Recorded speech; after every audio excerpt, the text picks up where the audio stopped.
दोस्तों, last part में हमने देखा था कि इंगिंग ने जानबूझकर डॉक्टर कॉन की कार में टक्कर दी थी जिससे नोएना उनसे बात कर सके। और अगर अभी तक आपने इस ड्रामा के पिछले पार्ट्स की एक्सप्लेनेशन नहीं देखी तो उनका लिंक आपको डिस्क्रिप्शन बॉक्स और आई बटन पर मिल जाएगी। तो पार्ट 3 की एक्सप्लेनेशन स्टार्ट करते हैं। डॉक्टर कॉन कार से बाहर आकर चेक करने लगते हैं कि उनकी कार में कितना डैमेज हुआ है। नोएना भी बाहर आकर डॉक्टर से सॉरी कहती है। वो कहते हैं कोई बात नहीं। नोएना बार बार सॉरी कहती है और डॉक्टर इट्स फाइन कहते हैं। तो इंगिंग नोएना से कहती है क्या तुम मैनर कंपटीशन कर रही हो? फिर वो नोएना से कहती है जल्दी चलो, मुझे पेपर के पास भी तो पहुंचना है क्योंकि वो बीमार है। तभी नोएना कहती है पेपर के पर्सनल डॉक्टर यही तो है। इंगिंग डॉक्टर के पूछे बिना ही उन्हें बताने लगती है पेपर नोएना का नीस है। नोएना अभी भी सिंगल है। फिर नोएना और डॉक्टर को बात करते हुए छोड़कर इंगिंग डॉक्टर की कार देखने लगती है कि कितना डैमेज हुआ है। डैमेज चेक करने के बहाने वो डॉक्टर कॉन की कार में नोएना का आईडी कार्ड होल्डर रख देती है जिसके बारे में किसी को पता नहीं चलता। देन नोएना डॉक्टर कॉन से उनका नंबर लेती है जस्ट इन केस कार्ड्स के बारे में कुछ पूछना हो तो। इंगिंग चुपचाप नोएना और डॉक्टर कॉन के साथ में फोटोज ले लेती है। देन वापस घर आकर नोएना और इंगिंग डॉक्टर कॉन के फोन कॉल का वेट करती है। नोएना को लगता है कि डॉक्टर कॉन का कॉल नहीं आएगा और वो कॉल करते हैं। नोएना बहुत एक्साइटेड हो जाती है। डॉक्टर कॉन नोएना को बताते हैं कि उसका आईडी कार्ड होल्डर उनकी कार में आ गया है, इसलिए वो उसे वापस देने के लिए उससे मिलना चाहते हैं। नोएना नेक्स्ट डे शाम के टाइम रेस्टोरेंट में मिलने की कहती है। Now 43 days before wedding. शाम को नोएना रेस्टोरेंट पहुंचती है। इंगिंग भी साथ जाती है पर दूर बैठती है सिचुएशन संभालने के लिए। डॉक्टर कॉन वहां आते हैं और नोएना को उसका कार्ड होल्डर देकर जाने लगते हैं। 1 मिनट भी नहीं रुकते। नोएना उन्हें रोकने की कोशिश करती है। इंगिंग जल्दी से बाहर जाती है और रेस्टोरेंट ओनर को पैसे देकर रिक्वेस्ट करती है कि वो कुछ टाइम के लिए डोर लॉक कर दे रेस्टोरेंट के, तो वो मान जाते हैं। फिर डॉक्टर कॉन वहां से जाते हैं तो रेस्टोरेंट ओनर कहता है कि डोर खराब हो गया है, इसको सही करने में थोड़ा टाइम लगेगा। अगर आपको जल्दी जाना है तो आप रूफटॉप पर जाकर जंप कर सकते हैं। डॉक्टर कॉन सोचते हैं जंप करने से अच्छा है कि यहीं वेट कर लिया जाए। नोएना भी उनकी बातें सुन रही थी और वो तभी उनके पास आती है और वो डॉक्टर कॉन से कहती है आप मेरे साथ ही बैठकर वेट कर लीजिए। डॉक्टर कॉन मान जाते हैं। नोएना उन्हें अपनी तरफ से ट्रीट देती है और अल्कोहल ऑर्डर करने की कहती है, पर डॉक्टर कॉन कहते हैं कि मैं ड्रिंक नहीं करता। पर वो जो फूड ऑर्डर करते हैं उसमें अल्कोहल मिक्स होता है जिसका उन्हें और ना ही नोएना को पता होता है, जिस वजह से वो ड्रंक हो जाते हैं और नोएना भी। इंगिंग उनके पास आती है। नोएना उसे इंट्रोड्यूस कराती है डॉक्टर कॉन से कि ये मेरी बेस्ट फ्रेंड इंगिंग है। पर डॉक्टर कॉन इंगिंग को देखकर कहते हैं हम पहले भी मिल चुके हैं। इंगिंग चौंक जाती है और कहती है नहीं, हम पहले कभी नहीं मिले। नोएना पूछती है डॉक्टर आप घर कैसे जाओगे? डॉक्टर कहते हैं मैं टैक्सी से जाऊंगा क्योंकि वो तुम्हारी बड़े वालों वाली आंटी ने मेरी कार में टक्कर दे दी थी। तुम्हें याद नहीं है? मेरी कार अभी भी सर्विस स्टेशन में है। देन डॉक्टर कॉन और फूड ऑर्डर करते हैं, वही अल्कोहल मिक्स, और ड्रंक होने की वजह से कभी गाना गाते, कभी खाने लगते, कभी चेयर पर से गिर पड़ते। ड्रंक नोएना डॉक्टर कॉन की मिस्टीरियस और सेक्सी साइड देखकर एंटरटेन हो रही थी। दूसरी तरफ हम वीजा को देखते हैं जो कि वाइन पीते पीते डांस की प्रैक्टिस कर रही है डॉक्टर कॉन को इम्प्रेस करने के लिए। अब हम वापस रेस्टोरेंट का हाल देखते हैं। वहाँ ड्रंक डॉक्टर और नोएना बेचारी इंगिंग को परेशान कर रहे हैं। कभी उसकी कैप आगे पीछे करते, कभी उसको डांस करके दिखाते, कभी उसके लिए गाना गाते। रेस्टोरेंट बंद होने का टाइम हो जाता है तो इंगिंग दोनों ड्रंक पीपल को घर जाने की कहती है। तो नोएना इंगिंग से कहती है तुम मुझे घर छोड़ कर आओ। तो डॉक्टर ये देखकर इंगिंग को पकड़ते हैं और सेम नोएना की तरह कहते हैं इंगिंग मुझे भी घर छोड़ कर आओ। बेचारी इंगिंग दोनों को घर छोड़ने के लिए निकलती है। उन दोनों को कार में बिठाकर वो उनके लिए पानी लेने जाती है। जब तक वापस आती है डॉक्टर कार में से निकल आते हैं। इंगिंग उन्हें वापस कार में बैठने को कहती है पर वो इंगिंग के ऊपर ही गिर पड़ते हैं।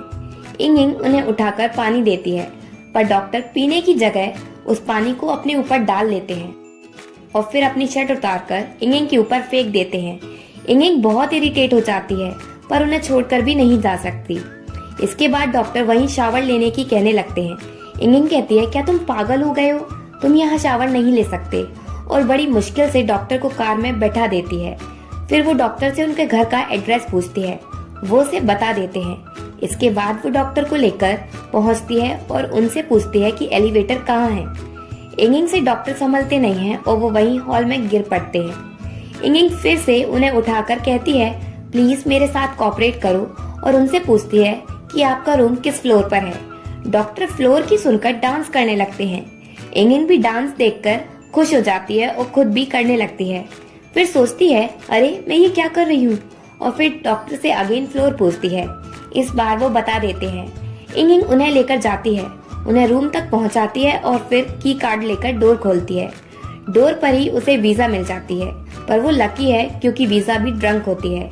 वीजा इंगिंग को देख ना पाए इसलिए वो जल्दी से अपना फेस कवर कर लेती है और कहती है मुझे कोल्ड है, मैं यहाँ डॉक्टर को छोड़ने आई हूँ, मैं उनका ड्राइवर हूँ। वीजा इंगिंग को जाने नहीं देती और कहती है तुम डॉक्टर को अंदर बेड तक लेकर आओ, मैं उन्हें अंदर नहीं ले जा पाऊंगी। इंगिंग ये काम कर देती है और चुपचाप वहाँ से जाने लगती है, पर वीजा उसे पकड़ लेती है और जाने नहीं देती और उससे बहुत सारा काम करवाती है। पहले किचन में ले जाती है और उससे कहती है किचन को गंदा कर दो, जिससे डॉक्टर जब सुबह जागे तो उन्हें लगे कि मैंने उनके लिए ब्रेकफास्ट बनाया है। इंगिंग वो काम कर देती है। फिर वीजा कहती है तुम मुझे एंटरटेन करने के लिए डांस करो। इंगिंग डांस भी करती है। वीजा उसे पैसे देती है। फिर वीजा सो जाती है तो दुश्मन होने के बावजूद भी इंगिंग उसको ब्लैंकेट उड़ाती है कहीं उसे कोल्ड ना हो जाए, और फिर नोएना के पास पहुंचती है। तभी वारुत उसे कॉल करता है और रात को ही मिलने बुलाता है। इंगिंग पूरी तरह थक चुकी थी, पर फिर भी वो नोएना को उसके घर छोड़कर वारुत के पास पहुंचती है। वारुत कहता है मुझे भूख लगी है, तो वो उसके लिए नूडल्स बनाती है। फिर वारुत इंगिंग को बताता है कि वो अपनी जॉब छोड़ रहा है। इंगिंग उसे ऐसा करने से मना करती है। वो कहता है तुम टेंशन नहीं लो, मैं जॉब छोड़ने के बाद कोई बिजनेस स्टार्ट करूंगा। फिर इंगिंग कहती है अब तुमसे मिलने मेरे पेरेंट्स आ रहे हैं, इसलिए उनके सामने थोड़ा अच्छे से ड्रेसअप होकर आना। वारुत कहता है मुझे मेरी सैलरी नहीं मिली अभी तक, इसलिए ड्रेस के लिए तुम मुझे पैसे दे दो। तो वीजा के लिए इतनी मेहनत करके जो इंगिंग ने पैसे अर्न किए थे वो वारुत को दे देती है। इंगिंग वारुत के साथ अपनी रिलेशनशिप में बहुत कॉम्प्रोमाइज कर रही है, जबकि वारुत उसकी बिल्कुल भी परवाह नहीं करता। अब 41 डेज रह गए हैं वेडिंग से पहले। सुबह के टाइम इंगिंग घर पहुंचती है। पैंग उससे मिलता है और उसे उसके क्लॉथ्स वापस देता है, ये कहकर कि मैंने इन्हें तुम्हारे लिए वॉश कर दिए। रूम में जाकर जब वो अपने क्लॉथ्स देखती है तो उनकी पॉकेट में उसे पैसे मिलते हैं। वो पैसे पैंग ने रखे हैं इंगिंग की हेल्प करने के लिए, क्योंकि उसे पता है कि उसे अभी तक जॉब नहीं मिली है। इंगिंग बहुत खुश होती है। दूसरी तरफ हम वीजा को देखते हैं। वो सुबह उठकर यू और शिन को कॉल करती है और जल्दी डॉक्टर कॉन के घर आने को कहती है। वो दोनों घर आकर ब्रेकफास्ट बनाते हैं। फिर जब डॉक्टर कॉन जागते हैं तो वीजा उन दोनों को छुपने को कहती है और डॉक्टर कॉन के सामने ऐसे प्रिटेंड करती है जैसे पूरा ब्रेकफास्ट उसने ही बनाया है अपने हाथों से। इसके बाद वीजा डॉक्टर से कहती है लास्ट नाइट आपको टैक्सी ड्राइवर घर छोड़ने आया था। डॉक्टर कॉन कहते हैं नहीं, कल रात तो मुझे घर छोड़ने नोएना की फ्रेंड इंगिंग आई थी। इंगिंग का नाम सुनते ही वीजा को गुस्सा आता है और वो डॉक्टर कॉन को नहीं बताती कि वो इंगिंग को जानती है। देन नेक्स्ट सीन में हम देखते हैं नोएना इंगिंग से कहती है मुझे नहीं लगता डॉक्टर कॉन मेरे होंगे, क्योंकि वीजा कितनी प्रेटी है। इंगिंग कहती है अगर scientific theory meeting by chance work नहीं कर रही तो अब हमें थोड़ा अंधविश्वास में विश्वास करना चाहिए।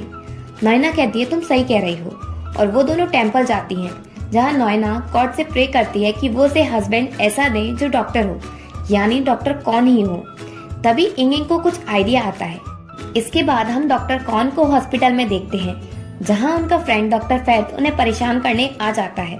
फिर वो डॉक्टर कॉन से पूछता है कि तुम बैचलर पार्टी की थीम क्या चाहते हो। डॉक्टर कॉन कहते हैं इस सब की क्या जरूरत है, हम सिर्फ नॉर्मल डिनर करते हैं। पर डॉक्टर फैथ ये नहीं चाहते। पर इससे पहले वो कुछ कहते डॉक्टर कॉन की टैक्सी वहाँ आ जाती है और वो चले जाते हैं। उस टैक्सी की ड्राइवर इंगिंग थी। एक्चुअली में यही इंगिंग का प्लान था कि जिस टैक्सी को डॉक्टर कॉन बुक करें उसे उसने रेंट पर ले ली और उनकी ड्राइवर बन गई। कार में जब डॉक्टर कॉन इंगिंग के पास आकर उससे पूछते हैं क्या तुम बीमार हो, तो वो जोर से ब्रेक लगाती है और कहती है अपनी सीट पर अच्छे से बैठो क्योंकि मैं फास्ट ड्राइवर हूँ। इंगिंग डॉक्टर कॉन को अपने क्लोज आने नहीं देना चाहती क्योंकि उसे डर है कि कहीं वो उसे पहचान ना ले। फिर इंगिंग कहती है तुम डॉक्टर हो ना और तुम्हारी जल्दी ही शादी होने वाली है। डॉक्टर पूछते हैं तुम्हें कैसे पता चला। इंगिंग कहती है क्योंकि मैं ड्राइवर के साथ साथ फॉर्च्यून टेलर भी हूँ। फिर डॉक्टर कहते हैं क्या तुम मुझे मेरे फॉर्च्यून के बारे में और कुछ बता सकती हो। इंगिंग कहती है क्यों नहीं, आखिरकार वो चाहती भी यही थी। इंगिंग कहती है तुम्हारी ब्राइड का फेथ थोड़ा स्ट्रेंज है, ऐसा लग रहा है कि वो तुम्हारी सोलमेट नहीं है, तुम्हारी सोलमेट तो कोई और है जिससे तुम पहले मिल चुके हो। डॉक्टर पूछते हैं क्या होगा अगर मैं अपनी सोलमेट से शादी ना करूं तो। इंगिंग चिल्लाकर कहती है अगर तुम अपनी सोलमेट से नहीं मिले तो तुम्हारी जो वाइफ होगी उसके साथ तुम्हारे डेली आर्ग्यूमेंट्स होंगे, फाइट होगी। डॉक्टर कहते हैं ये तो नॉर्मल होता है कपल्स के बीच। इंगिंग कहती है लव का क्या तुम उसे लव करते हो? अगर करते हो तो कितना करते हो? रेट करो 1 to 10 तक। डॉक्टर कॉन को इस बात का कोई आंसर नहीं मिलता और वो उसकी बातों से परेशान भी हो जाते हैं, तो बीच रास्ते में ही उतर जाते हैं और कहते हैं तुम टेंशन नहीं लो, मैं तुम्हारे ऐप को हाईएस्ट रेटिंग दूंगा। फिर डॉक्टर कॉन सोचते हैं कहाँ से आ जाते हैं ऐसे वियर्ड लोग। इधर इंगिंग को भी गुस्सा आता है क्योंकि उसका टाइम वेस्ट हुआ और उसे कुछ भी इन्फॉर्मेशन नहीं मिल पाई। देन इंगिंग अपने पेरेंट्स से अपने बॉयफ्रेंड वारुद को मिलवाती है। वो सारा टाइम खाता ही रहता है, अच्छे से उसके पेरेंट्स को खुद को इंट्रोड्यूस भी नहीं करता, पर इससे इंगिंग के डैड को कोई प्रॉब्लम नहीं होती क्योंकि उन्हें लगता है कि उनकी बेटी की चॉइस है अच्छी ही होगी। फिर इंगिंग की मॉम वारुद से पूछती हैं कि वो मैरिज कब कर रहे हैं। इस पर वारुद कहता है मैंने मैरिज के बारे में अभी नहीं सोचा और ना ही मुझे कोई जल्दी है। उसकी इस बात से इंगिंग सैड हो जाती है और इसी के साथ पार्ट 3 एंड होता है।